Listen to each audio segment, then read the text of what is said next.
E vamos continuar falando agora especificamente sobre os fenômenos ondulatórios. Acompanhe. O primeiro fenômeno ondulatório que a gente deve discutir, que você precisa conhecer bem, tem muitas aplicações. Tanto quando a gente fala de ondas mecânicas, que são aquelas que precisam de um suporte material, precisam de um meio material para propagação, ou para ondas eletromagnéticas como a luz, que também podem se movimentar, também podem se propagar em meios materiais, mas são as únicas que conseguem se propagar no vácuo, na ausência de matéria. Esse primeiro fenômeno é a reflexão. Uma reflexão acontece sempre que uma onda vai chegar numa anteparo e é devolvida para o meio de origem. Quando a onda tem uma incidência num anteparo ou numa superfície de separação entre dois meios, que a gente chama de dióptro, e essa onda é refletida, ela é devolvida para o meio de origem. Então, na reflexão, a onda bate e volta. Como a velocidade de propagação depende do meio e não há mudança de meio, na reflexão, a velocidade de propagação tem mesmo módulo na onda incidente e na onda refletida. Como a frequência não muda, já que a frequência só depende da fonte, o comprimento da onda, como depende da velocidade e da frequência, que são ambos constantes, também não muda. Então, V, lambda e F são constantes na reflexão. Muita atenção e cuidado, porque tanto a gente pode estar falando em reflexão em ótica, quando a gente fala de espelhos, por exemplo, como pode estar falando de reflexão de ondas quando a gente fala de som. Agora mesmo eu estou numa sala que é fechada e por conta disso eu escuto a minha própria voz como um reforço, porque as ondas sonoras vão para as paredes, voltam para o meu ouvido, vão para o teto, voltam para o meu ouvido, vão para o chão, voltam para o meu ouvido. E aí essa superposição no meu ouvido acaba criando um efeito de reforço. É por isso que em ambientes abertos você precisa de mais potência sonora, porque não tem a reflexão, então você não tem esse reforço. Em ambientes fechados você consegue ouvir a própria voz com muito mais facilidade. Tranquilo? A reflexão está ligada a um monte de coisas. A gente pode falar de novo de espelhos, mas a gente pode falar, por exemplo, de sonares e de radares.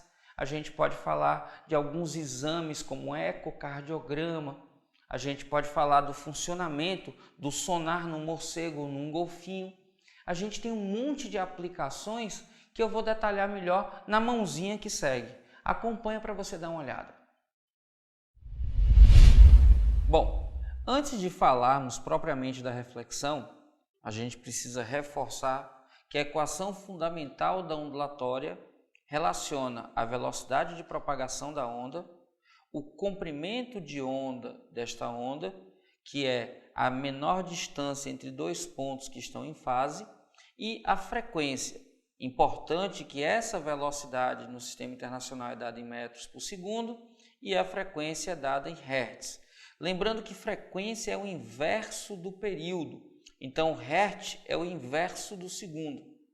Outra coisa que é importante é que a velocidade depende do meio onde a onda se propaga. Se há uma mudança de meio, há uma mudança de velocidade. Se não há mudança de meio, não há mudança de velocidade. Opa! Então, numa reflexão, como não há mudança no meio,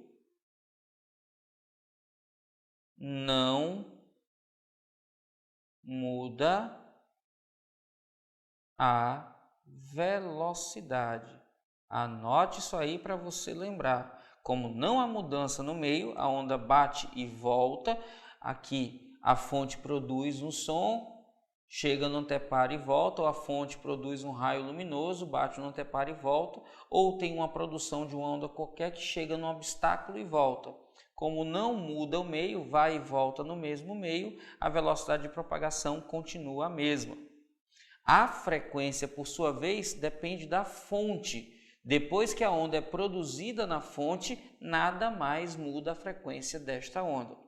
Então, a velocidade é função do meio, mas a frequência é exclusiva da fonte. O valor do comprimento de onda vai depender de velocidade e de frequência. Muita atenção, porque quando a gente fala de eco, a gente está falando de reflexão. Eco é um fenômeno associado à reflexão de uma onda que, partindo de uma fonte, chega a um obstáculo ou anteparo e é devolvido de volta. Então, eu tenho aqui a formação de uma onda, olha só, ela chega no anteparo e no anteparo ela é devolvida. Atenção que em questões onde se fala sobre eco, uma das coisas que pode ser pedida é a distância que separa a fonte do obstáculo. E para determinar isso é muito simples, é só lembrar de cinemática. Deslocamento, que aqui vai ser a distância que vai ser percorrida da fonte para o anteparo, é igual a velocidade multiplicada por intervalo de tempo. Agora, muita atenção, quando for dado o intervalo de tempo do eco, é o tempo de ir e vir. Então, ele percorre essa distância duas vezes, uma vez indo e uma vez voltando. Por conta disso, para calcular a distância que separa, eu só vou usar metade do intervalo de tempo. De novo, eu gasto um tempo indo e um tempo voltando. A soma desses tempos é chamado de intervalo de tempo do eco. Só que para percorrer a distância, eu apenas uso metade do tempo para ir, metade do tempo para voltar. Então, a distância é determinada pelo produto da velocidade pelo intervalo de tempo dividido por 2, porque eu só preciso de metade do tempo. Muita atenção, anote isso aí com cuidado para você lembrar. Quando a gente fala de eco, a distância de separação entre a fonte e o obstáculo é encontrada multiplicando a velocidade de propagação pela metade do tempo que a onda demora para ir e vir. Um cuidado também é com as aplicações. A gente pode falar como aplicação, por exemplo, nas chamadas ecolocalizações. A ecolocalização é a localização que é feita utilizando o eco ou a reflexão de uma onda.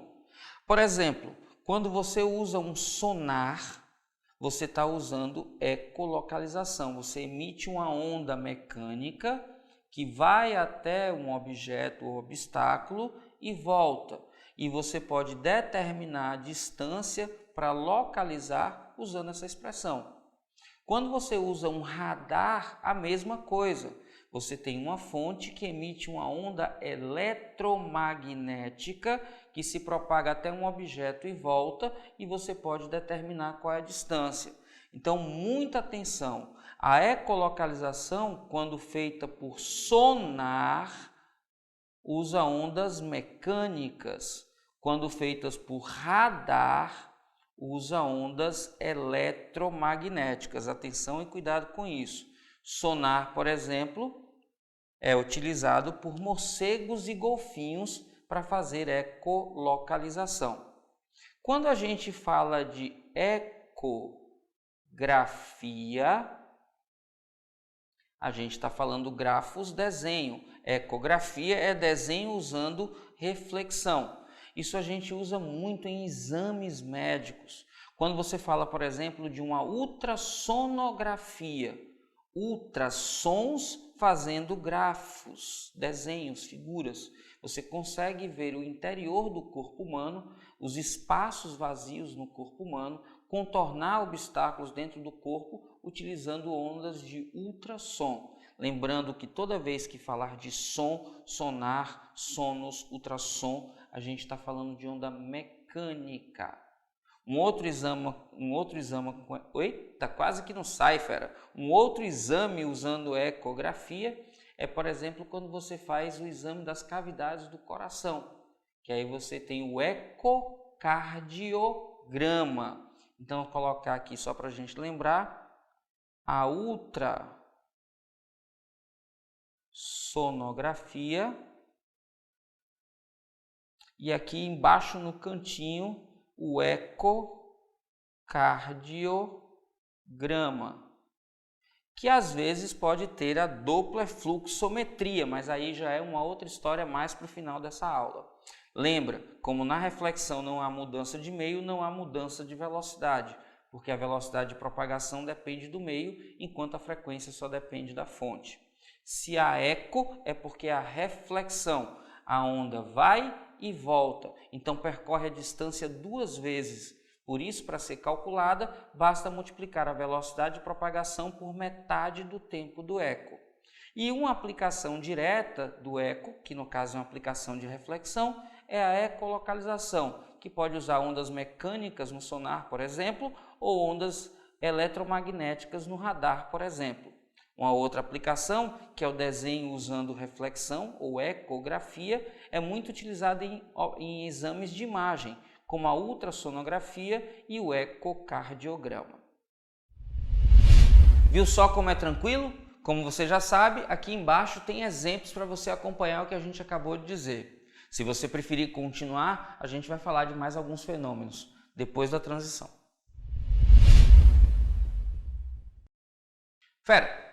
Refração acontece sempre que uma onda passa de um meio para outro meio diferente.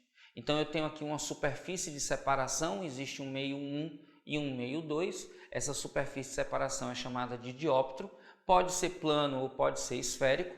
Quando essa onda atinge o dióptro, se ela atravessa o dióptro para o outro meio, a gente diz que aconteceu refração. Cada meio tem um índice chamado índice de refração absoluta, que pode dar uma ideia da dificuldade de propagação da luz, do som ou da onda nesse meio. Quanto maior é esse índice, menor é a velocidade de propagação que a onda tem nesse meio. A gente pode ter refração da luz, a gente pode ter refração do som, a gente pode ter refração de outras ondas, mas a refração só acontece quando há a passagem da onda de um meio 1 para um meio 2. Como a gente já sabe, a velocidade de propagação depende do meio.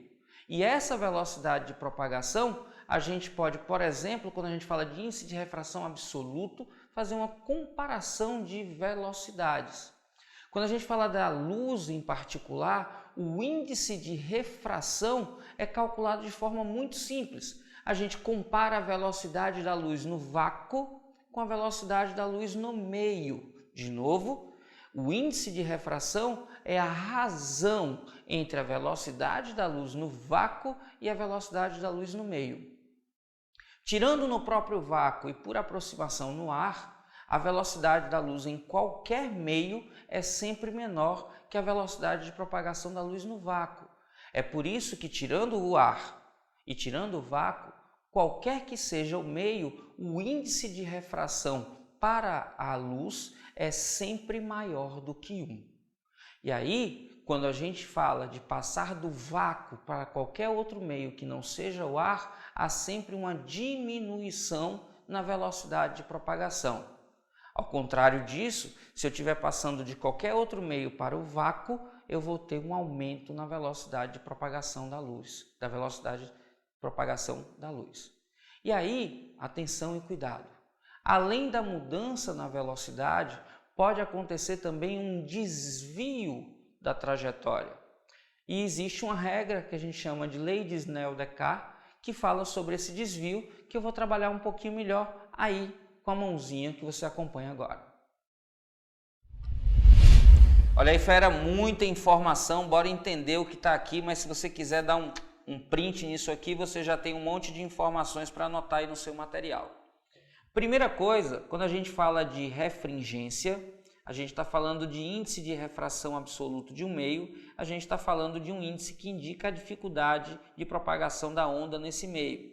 Esse índice, quando a gente fala de índice para um meio e a onda é uma onda luminosa, você consegue obter dividindo pela razão entre a velocidade de propagação da luz no vácuo, 3 × 10⁸ metros por segundo, e a velocidade de propagação da luz no meio.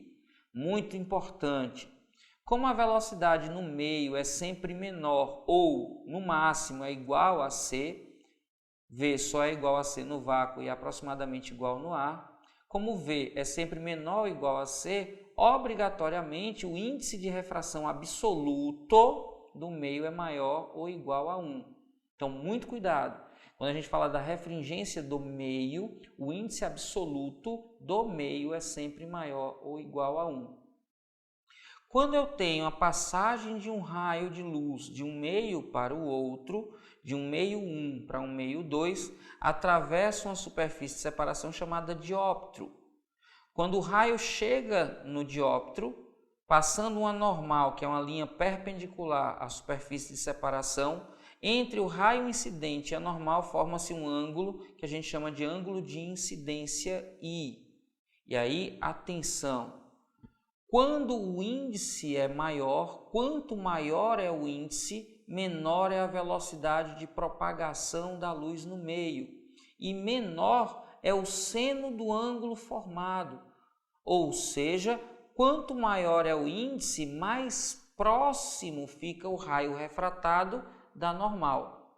Agora, quanto menor é o índice, maior é a velocidade de propagação da luz no meio e maior é o seno do ângulo, mais afastado o raio se encontra. Tudo isso está escrito aqui, na chamada lei de Snell-Descartes. N, que é o índice do meio 1, vezes seno do ângulo I, que é o ângulo de incidência, é igual a N do meio 2, vezes seno do ângulo R, que é o raio refratado. Atenção! Quando eu passo de um meio menos refringente para um meio mais refringente, se o meio é mais refringente, o seno é menor. Então, eu vou aproximar da normal. Essa trajetória aqui, vem o raio e aproxima da normal, porque o meio 2 é mais refringente que o 1. Agora, se eu passo do meio mais refringente para o meio menos, se eu estou indo para o meio menor, a refringência vai ser maior o ângulo formado. Então, o raio se afasta da normal. De menos refringente para mais refringente, aproxima da normal. De mais refringente para menos refringente, afasta da normal. Agora, cuidado! Isso não vale para o caso em que o ângulo de incidência é zero, porque o seno de 0 grau é zero. E para esse produto aqui eu tenho como resultado zero. Para que esse outro produto também seja igual a zero, necessariamente o R, que é o ângulo de refração, também tem que ser nulo. Então, sempre que você tiver um raio incidindo sobre a normal, cujo ângulo de incidência é zero, o raio refratado, embora mude de velocidade, não muda a inclinação, não sofre desvio. Se alguma questão disser, sempre que há refração, há mudança na trajetória, está errado. Pois quando você tem um raio que incide sobre a normal, não há mudança na trajetória. Muito cuidado com isso.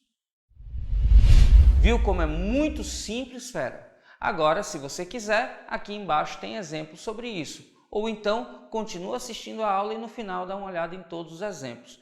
Eu particularmente preferia que você desse uma olhada em cada exemplo depois da explicação, porque está fresquinho na mente e aí você associa o que eu acabei de falar com aquilo que você está acabando de acompanhar nos exercícios. Se você já baixou o PDF, você já sabe quais questões estão relacionadas com cada parte da aula que a gente está falando. Tranquilo? Vamos juntos! A difração é um fenômeno que ocorre sempre que uma onda encontra um obstáculo e contorna esse obstáculo ou atravessa através de uma fenda existente nele. De novo, quando a onda encontra um obstáculo e contorna esse obstáculo ou atravessa através de uma fenda existente nele, a gente diz que aconteceu uma difração. Mas atenção, quando ocorre difração, há um espalhamento da onda. Então, ao cruzar pelo obstáculo, seja contornando ou atravessando a fenda, a onda sofre um espalhamento. e aí dizemos que aconteceu uma difração. Muito cuidado, para que aconteça a difração, é preciso que o tamanho da fenda ou o tamanho do obstáculo seja próximo do tamanho do comprimento da onda dessa onda. O comprimento de onda e o tamanho do obstáculo ou da fenda existente nele tem que ser próximos para que exista o espalhamento. E esse espalhamento é máximo, atenção, anote isso aí, esse espalhamento é máximo quando esses tamanhos são iguais ao tamanho do comprimento de onda desta onda. É por conta disso que quando você está de um lado do muro em que acontece uma conversa do outro lado, você é capaz de ouvir essa conversa, porque a onda sonora contorna o muro e chega até você. Mas você não é capaz de ver as pessoas do outro lado, porque a luz não contorna o obstáculo. Não contorna porque o tamanho do comprimento de onda é muito menor do que o tamanho do obstáculo. É mais difícil que a gente consiga difração da luz exatamente porque o comprimento da onda é muito pequeno. Eu precisaria então de fendas minúsculas para conseguir difração com a luz. Onde é que você consegue? Se você pegar um CD ou um DVD e colocar de frente para a luz, você vai perceber uma borra luminosa, uma mancha luminosa que acontece exatamente porque ali você tem fendas muito pequenas, próximas do tamanho do comprimento da onda dessa luz. Então lembre, quando a onda bate e volta, reflexão. Se a onda bate e atravessa, refração. Se a onda contorna o obstáculo ou atravessa uma fenda, formando um espalhamento, a gente tem uma difração. Tranquilo? Aqui embaixo tem exemplo sobre isso. Fera, a polarização ocorre quando é feita uma seleção, quando você seleciona um único eixo de vibração dessa onda. Então é preciso que essa onda seja transversal. Anote isso aí. Só existe polarização em ondas transversais, que são aquelas ondas que vibram perpendicularmente à velocidade de propagação da onda. Não existe polarização com ondas longitudinais, que são aquelas que vibram na mesma direção de propagação da onda. A luz é uma onda transversal, então a gente tem polarização. O som é uma onda longitudinal, não tem polarização do som. Uma aplicação da polarização do som são aquelas lentes que são antirreflexo. Lentes, por exemplo, polarizadoras são utilizadas também no cinema 3D. A gente tem uma polarização em um dos olhos que é horizontal, no outro olho é vertical. E ali, no cinema, duas imagens são projetadas simultaneamente. Uma com polarização vertical e outra com polarização horizontal. A onda que tem uma polarização horizontal passa pela lente que é horizontal, mas não passa pela lente vertical. Acontece o mesmo com aquela onda que é vertical, que atravessa apenas a lente que é vertical, mas não atravessa a horizontal. Para que isso, Ives? Nossos dois olhos, eles enxergam com ângulos diferentes. E é exatamente por causa dessa angulação dos olhos que o cérebro consegue montar uma imagem em 3 dimensões. No cinema em 3D, você tem duas imagens projetadas quase superpostas, ligeiramente anguladas, exatamente como o ângulo dos olhos. E aí uma imagem chega em um olho, outra imagem chega no outro olho, com a angulação adequada para que o cérebro entenda em 3 dimensões. E essa é a magia do cinema 3D. Se você nunca tinha notado que os olhos enxergam de forma diferente, faz um exercício agora mesmo aí. Tapa um dos olhos e coloca o dedo indicador de forma a me cobrir na tela. Quando você conseguir colocar o dedo numa posição em que eu desapareça, faz o seguinte, abre o olho que está fechado e fecha o olho que está aberto. O que é que vai acontecer? Isso, você passou a me ver de novo. Porque um dos olhos está olhando para frente e o outro olho está olhando de lado. Quando você fecha um dos olhos, você desloca o campo visual. Quando você olha com os dois olhos, o cérebro monta em 3D. É por isso que pessoas que têm um dos olhos apenas funcionando, que é cega de um olho, têm dificuldade de enxergar em profundidade. Se você quiser fazer um exercício, Pegue a chave do seu carro ou da sua casa e com um dos olhos fechados tente encaixá-la. Você vai ver que não é tão simples assim. Chegue num apartamento que você vai visitar ou no próprio prédio onde você mora e tente, ao subir a escada, subir com um olho só aberto e de 2 em 2 degraus. Atenção, faça isso com cuidado, porque você vai perceber que é provável que você tope o pé em um dos degraus ou você pise sem tanta segurança, porque o cérebro vai ter uma dificuldade de fazer o cálculo preciso, já que ele está com dificuldade em visão espacial. A profundidade fica prejudicada. Se você ficar com um olho fechado e alguém jogar para você pegar algo, você vai perceber que você não vai ter a mesma segurança que teria se os olhos estiverem ambos abertos. Por quê? Porque é exatamente essa angulação que dá a visão de profundidade. É exatamente essa angulação que permite que a gente enxergue em 3 dimensões. Então, atenção, se cair uma questão sobre óculos de cinema 3D, lembre de polarização. Quando 2 ondas ou mais ondas estão superpostas, quando elas estão postas juntas no mesmo ponto, acontece um fenômeno chamado de interferência. A interferência, que pode ser do tipo construtiva quando existe um aumento da amplitude, ou destrutiva quando existe uma diminuição na amplitude. Atenção, quando a gente fala de interferência destrutiva, ela pode ser parcialmente destrutiva quando a amplitude resultante é diferente de zero, ou totalmente destrutiva quando a interferência tem como resultado uma amplitude nula. Então, se você tem lá 2 ondas que se encontram num ponto e aquele ponto existem ondas que estão em concordância de fase, você tem crista com crista, vale com vale, elas se somam e aumentam a amplitude, a gente tem uma interferência construtiva. Agora, quando crista encontra vale, vale encontra crista, a gente tem uma interferência do tipo destrutiva. A gente tem algumas pequenas fórmulas para trabalhar com isso, mas é importante que você pense, por exemplo, onde é que isso acontece? Onde é que tem uma aplicação prática disso? Como é que o Enem pode cobrar? Um exemplo muito fácil de você perceber é em estúdios de gravação, como esse aqui. Você não pode ver, mas quando você está num estúdio de gravação, você tem nas paredes umas espumas que têm um formato parecido com o de caixa de ovos. Aquele formato paraboloide permite que haja uma inversão de fase na onda e quando as ondas se encontram, elas têm uma interferência do tipo destrutiva e isso diminui o ruído, diminui a reverberação na captação do microfone. Pode perceber, se você pegar um vídeo na internet onde tem lá um músico gravando, que as paredes do estúdio têm uma espuma que parecem caixas de ovos.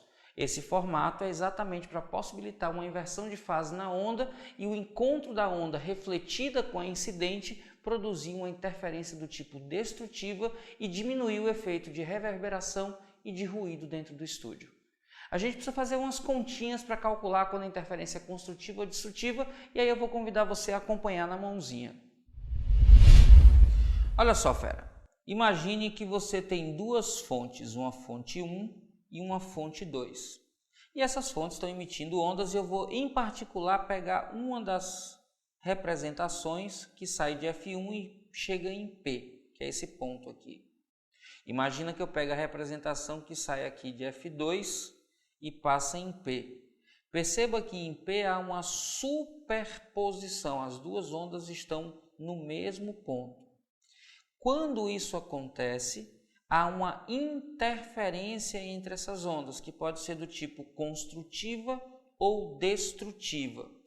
Quando a interferência é construtiva, a amplitude resultante é igual à soma das amplitudes da onda produzida na fonte 1 mais a amplitude da onda produzida na fonte 2. Quando a interferência é destrutiva, aí acontece o oposto disso. A amplitude resultante é uma diferença entre a amplitude da onda 1 e a amplitude da onda 2. Como a gente não vai falar em amplitude negativa, a gente bota aqui em módulo só para que a gente tenha a diferença dos dois, dando um número não negativo. Lembrando, vai ser parcialmente destrutiva quando a resultante for diferente de zero. E para que isso aconteça, A1 precisa ser diferente de A2. Agora, se A1 é igual a A2, A1 menos A2 dá zero. E aí, nesse caso, a gente tem um exemplo de totalmente destrutiva. Se você coloca, por exemplo, dois sons que fazem uma interferência totalmente destrutiva, o que você tem é silêncio. Tranquilo? Ora, mas o que é que acontece para a gente determinar se a interferência é construtiva ou destrutiva? Tudo está relacionado ao chamado atraso de fase, que eu vou chamar aqui de ΔD. ΔD é a diferença em módulo entre D1 e D2. Mas aí você diz, Ives, o que é o D1 e o que é o D2? D1 é a distância entre a fonte 1 e o ponto onde a gente está considerando a interferência. E D2 é a distância entre a fonte 2 e o ponto que a gente está considerando a interferência. E atenção, esse ΔD, atenção agora, esse ΔD vai ser um múltiplo inteiro, atenção, vou colocar aqui, um múltiplo inteiro N da metade do comprimento de onda que tem que ser comum às duas ondas. As duas ondas têm que ter o mesmo comprimento de onda e esse ΔD é um múltiplo inteiro de lambda sobre 2. Atenção e cuidado. Por que lambda sobre 2? Aí agora eu vou usar de alta tecnologia. Dois pedacinhos de papel aqui desenhados. Vou colocar aqui uma folha em branco para ficar mais fácil de perceber. Olha só. X aqui é uma crista, Y é um vale, Z é uma crista, W é um vale. A mesma coisa aqui com A. A é crista, B é vale, C é crista, D é vale. A diferença entre duas cristas consecutivas vale lambda, ou entre dois vales consecutivos também. A distância entre uma crista e um vale é meio lambda. Se a gente superpõe essas duas figuras dessa forma, perceba que A e X estão alinhados, B e Y, C e Z, D e W. Ora, se eu tenho crista com crista, eu vou ter aqui uma superposição em fase. Crista com crista eu somo, vale com vale eu somo, crista com crista eu somo, vale com vale eu somo. Eu tenho uma interferência construtiva. Agora, se eu tiver um atraso de uma onda em relação à outra, olha só, e colocar dessa forma, se eu deslocar lambda sobre 2, eu agora tenho B com X, vale com crista, C com Y, crista com vale, D com Z, vale com crista. Quando eu encontro crista e vale, eu tenho uma interferência com oposição de fase. Eu tenho uma interferência destrutiva. Se eu deslocar mais meio lambda, fica construtiva de novo, ó. Crista com crista, vale com vale. Se eu deslocar mais meio lambda, aqui olha só, D com X é vale com crista. Então, os deslocamentos vão mudando o tipo de interferência a cada lambda sobre 2. Assim, eu tenho construtiva, destrutiva. Construtiva de novo, destrutiva novamente. É por isso que a gente tem que considerar os múltiplos de lambda sobre 2. E aí perceba, quando esse lambda é 0, 2, 4, olha só, quando não tem atraso aqui, ó, crista, vale. Quando n é 0, interferência construtiva. Se eu deslocar uma vez lambda sobre 2, uma vez fica destrutiva. Se eu deslocar mais uma vez, ou seja, duas vezes lambda sobre 2, construtiva de novo. Se eu deslocar 3 vezes, destrutiva de novo. Então, toda vez que você tiver as ondas em concordância de fase, se tiver um atraso que n é um número par, eu vou ter uma interferência do tipo construtiva. Isso significa que a amplitude se torna maior. Se for luz, brilha mais. Se for som, fica mais forte o som. Quando n é ímpar, a interferência é destrutiva. Se é com luz, brilha menos. Se é com som, o som fica mais fraco. Forte, fraco. Construtiva, forte. Destrutiva, fraco. Então, muita atenção e cuidado com isso. Bora fazer uma questão sobre isso agora, fera? Tranquilo? Então veja aí embaixo. E se quiser, continue acompanhando o primeiro vídeo para depois ver os exemplos. Mas aqui embaixo tem exemplo e é bom você pausar e assistir para cada explicação o exemplo correspondente. Vamos juntos. Quando duas fontes transferem energia de uma para outra, porque elas estão vibrando com frequências iguais, a gente diz que está acontecendo o fenômeno de ressonância. Ressonância acontece quando duas fontes, atenção, trocam energia através de ondas que são produzidas e que têm as duas fontes frequências iguais. É diferente de uma interferência, porque na interferência você tem duas fontes que geram ondas num terceiro ponto. Tem uma superposição de ondas num terceiro ponto. Na ressonância, você tem duas fontes em que uma troca energia e envia energia para outra que está vibrando junto. Se você agora está me escutando, é porque existe uma ressonância entre minhas pregas vocais e aí o seu tímpano. Enquanto eu estou falando, as pregas fecham e abrem. Na hora que fecha, você interrompe o fluxo de ar, diminui a pressão. Na hora que abre, aumenta o fluxo de ar e aumenta a pressão. A interrupção da passagem do ar cria zonas de rarefação e áreas de compressão. Rarefação, compressão, rarefação, compressão. Uma onda sonora é longitudinal e ela chega no seu tímpano. Quando tem uma zona de mais pressão, deforma mais o tímpano, de menos pressão, deforma menos. E aí o tímpano fica vibrando na mesma frequência que as pregas vão abrindo. Abriu, mais pressão, fechou, menor pressão. E aí o tímpano fica vibrando junto com as pregas. Quando você recebe uma ligação de celular, a antena que está transmitindo a onda para o seu aparelho tem elétrons na sua superfície oscilando. Essa oscilação tem uma frequência que é igual à dos elétrons na antena do seu aparelho celular. E eles trocam energia por ressonância. Sempre que você tem essa transferência de energia, que a fonte e o receptor estão na mesma frequência, você tem uma ressonância. O nosso corpo e o alimento, os alimentos em geral, possuem bastante água.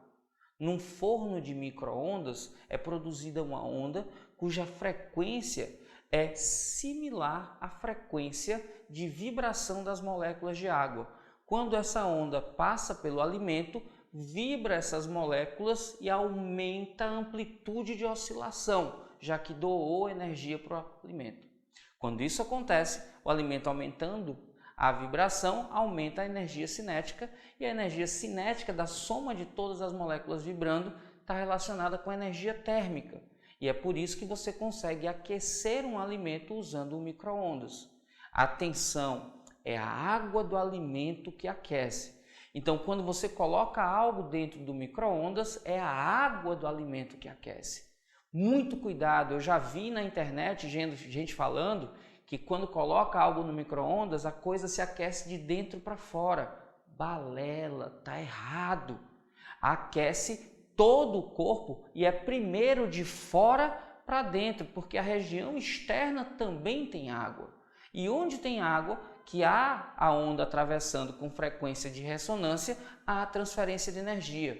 Se você quer fazer um experimento para confirmar isso, pegue um nugget, coloque no micro-ondas por uns 30, 40 segundos e depois tire lá de dentro, parta ao meio e veja que a parte de fora aqueceu e dentro provavelmente está congelado. Se aquecesse de fato de dentro para fora, ia primeiro ficar quente dentro para depois fora. Então, é papo furado. Se você vir isso por aí, descarte. É de fora para dentro e tudo que tem água é que é aquecido dentro do micro-ondas. Quando você coloca um alimento dentro de um refratário de vidro, é o alimento que é aquecido pela micro-ondas, mas pelo contato do alimento com o refratário, você pode ter condução de calor. E aí você aquece o vidro. Mas se você colocar um vidro vazio dentro do micro-ondas e ligá-lo, você vai perceber que quase não há variação de temperatura. Se você colocar com alguma coisa dentro que tenha água, aí você vai perceber o aquecimento. Mas cuidado ao fazer isso. É sempre perigoso colocar um líquido diretamente no micro-ondas. Então, se você for fazer um experimento do copo vazio, copo cheio, que alguns lugares na internet mostram, use sempre pouco tempo, 10, 15 segundos no máximo, para evitar que a água ali fique na temperatura de fervura e corra o risco de, ao tocar, pingar água muito quente em você. Eu recomendo que você faça o teste com arroz cozido e arroz cru para evitar esse perigo. Você bote um copo com arroz cru, um copo com arroz cozido, bota lá 30 segundos no micro-ondas e depois toca nos dois. Qual vai estar mais quente? O cozido, porque o arroz cozido tem 3/4 da sua massa de água. E é exatamente por isso que ele aquece quando está no micro-ondas. Então lembra, ressonância tem a ver com frequências iguais, troca de energia entre fonte e receptor. E essa energia pode inclusive colapsar o corpo. Acho que vocês já viram por aí aquele explodindo o copo. Muito cuidado. Não é o grito quem produz a quebra. Não. Basta que você encontre a frequência de ressonância, que em cristais normalmente é uma frequência alta, aguda. E aí, segurando, você consegue que haja explosão. É a frequência e não a intensidade que faz a diferença. Quando a frequência é igual à frequência de ressonância, você transfere energia, aumenta a amplitude e pode provocar o colapso. Como aconteceu, por exemplo, na ponte de Tacoma, nos Estados Unidos, na década de 1940. A ponte recém-construída começou a vibrar por conta do ar que passava ao redor, teve um efeito chamado flutter aeroelástico e ruiu com o tempo. Tranquilo? Fera, quando há movimento relativo entre fonte e observador, a frequência da onda percebida pelo observador é diferente da frequência da onda que é emitida na fonte. Ué, Ives, mas você disse lá no começo que a frequência da onda não muda. E continua valendo isso, a frequência da onda não muda, mas a percepção é que é diferente. A onda no espaço não muda sua frequência. Mas quando você está se aproximando ou se afastando da fonte, a forma como você interage com as frentes dessa onda muda. E aí, se você está se aproximando da fonte, você percebe uma frequência maior do que a original. Anote isso aí. Se você está se afastando, você percebe uma frequência menor que a original. Na aproximação entre fonte e observador, há uma percepção da onda aumentada. Quando é um afastamento, a frequência parece diminuída. Se você tiver uma frequência sonora do tipo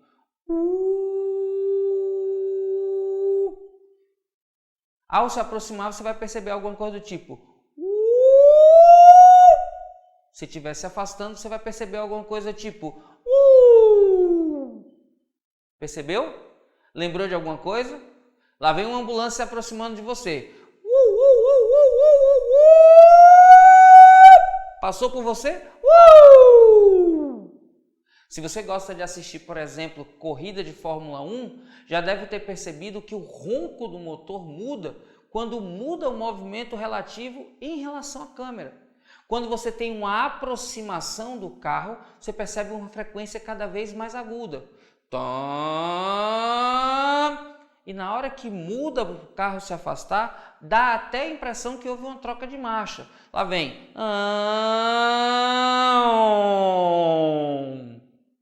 Na aproximação, aumento de frequência. No afastamento, diminuição da frequência. Acompanhe na mãozinha e veja como isso é simples. Fera, quando falamos em efeito Doppler, a gente está falando de movimento relativo entre fonte, que é quem produz a onda, e observador, que é quem recebe a onda.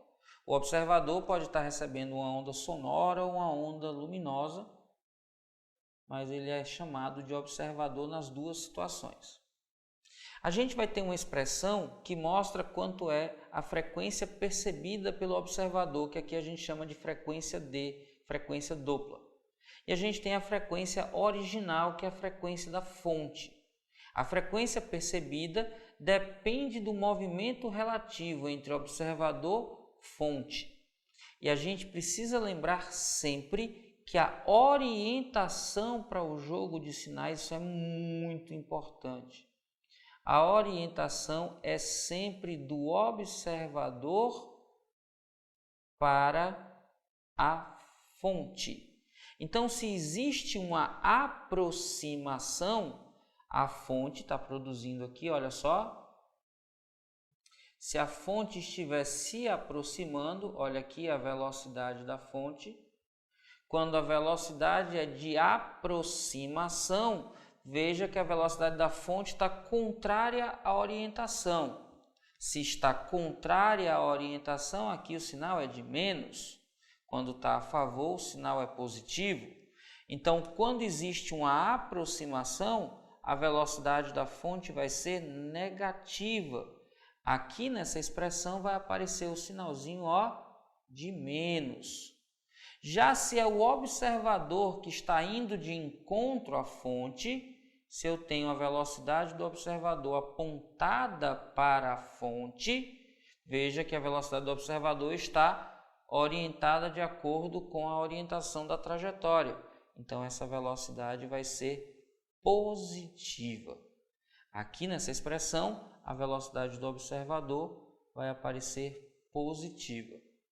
Perceba que se eu aumento no numerador ou diminuo o denominador ou ambos, essa fração aqui é maior do que 1, o que significa que a frequência Doppler é maior do que a frequência original. Então, numa aproximação, a frequência percebida é maior que a frequência original. Isso significa que há aumento na frequência percebida. Isso significa que se é um som, esse som percebido é mais agudo. O som é um som mais agudo. Se é luz, tem um desvio para as frequências maiores, que é chamado de blue, azul, shift, desvio para o azul. Então, sempre que você estiver observando, por exemplo, um corpo celeste e ele estiver apresentando uma frequência luminosa maior do que a original, a gente diz que ele sofreu um blue shift. Houve um aumento na frequência percebida, está acontecendo uma aproximação. Agora, se você tiver a fonte se afastando do observador, olha aqui o observador, se afastando do observador, ela tem a orientação igual à da trajetória. Então, a velocidade de afastamento da fonte é positiva. Vem para cá, positivo. Se é o observador quem está se afastando da fonte, olha só, o observador vai ter velocidade negativa, porque está contrária à orientação. E aí, se o numerador diminui, o denominador aumenta ou ambos acontecem, essa fração fica menor do que 1. Então, a frequência Doppler fica menor que a frequência original. O que é que vai acontecer aqui? A frequência Doppler é menor que a frequência original e, por isso, a gente diz que há uma diminuição na frequência percebida, não a frequência da onda. A frequência da onda não se altera, mas a frequência percebida muda. E aí, se a gente está falando de som, um som de frequência menor é um som que é mais grave. O som fica mais grave. Se a gente está falando de luz, a luz fica com a frequência menor. Então a gente diz que houve um red, que é vermelho, shift, um desvio para o vermelho. Então, quando estiver aproximando, o som fica mais agudo. Pense numa campainha, numa sirene. Se está afastando, há uma diminuição, o som fica mais grave. Aproxima, afasta, mais grave. Então lembra, eu acredito, fera, que essa fórmula você não vai precisar saber de memória. Se precisar dessa fórmula, vem na questão dada de alguma forma.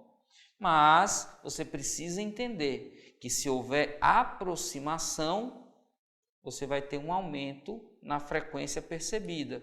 Se houver um afastamento, você vai ter uma diminuição. Tranquilo? Vamos juntos, fera! Esse é seu ano. Lembre que você pode.